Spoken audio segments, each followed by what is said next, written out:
Welcome po sa Cooking Alasen. Ang gagawin naman po natin ngayon ay homemade skinless longganisa.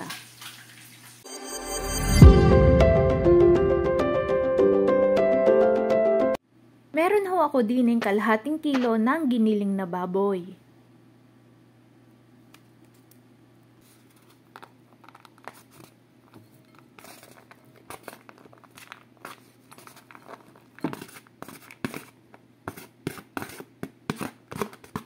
Isang ulo ng bawang, inyo laang hong pipinuhin ang gayat.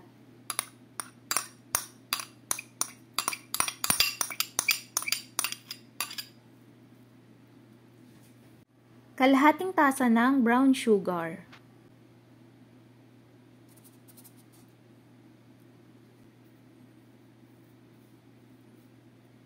Three tablespoon ng soy sauce. Hindi na ho tayo gagamit ng asin, kaya toyo na lang ho ang ating ilalagay. 2 tablespoon ng cornstarch. Ari ho yung magsisilbing binder ng ating skinless longganisa.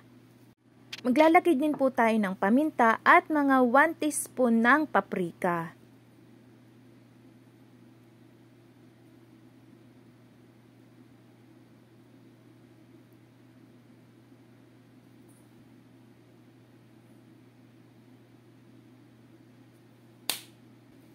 Hahaluin lang ho natin aring maigi. Much better ho kung kakamayin na lang natin ang paghalo para mas mabilis mag-well combine ang ating mga sangkap.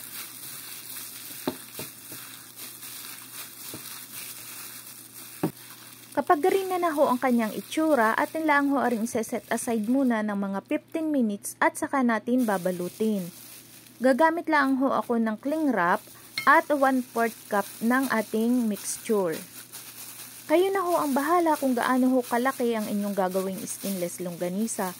Arihong akin ay pang sarili laang, kaya medyo nilaki-lakihan ko na ho.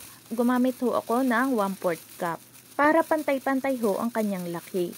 Kung wala naman ho kayong cling wrap, ay maaari ho kayong gumamit ng plastic ng ice candy o di kaya ho ay wax paper or parchment paper. Sa kalahating kilo ho ng giniling na baboy ay nakagawa ho ako ng 12 pieces na skinless longganisa.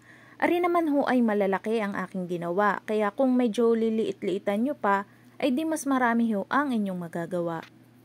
Ari ho ay maari nyo ng diretsyong lutuin or pwede rin nyo naman hong i-stock sa ref. Magpainit lang ho kayo ng mantika at saka ho ninyo ilalagay ang inyong mga skinless longganisa. Kung kayo ay nakaabot na sa puntong are, huwag nyo naman ho kalimutang mag-like at mag-subscribe sa Cooking Alasen at i-hit ang notification bell para updated kayo sa mga bago nating upload na recipe. Mura na, masarap pa.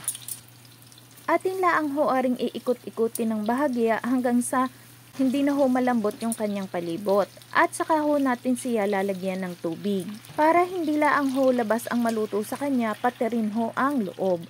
Arihoy atin laan tatakpan hanggang sa magmantika na ang ating skinless longganisa.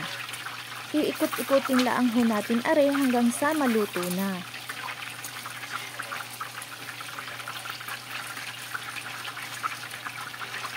Kapag kagarinin na ho ang kanyang itsura, ay maaari niya na ho aring hanguin.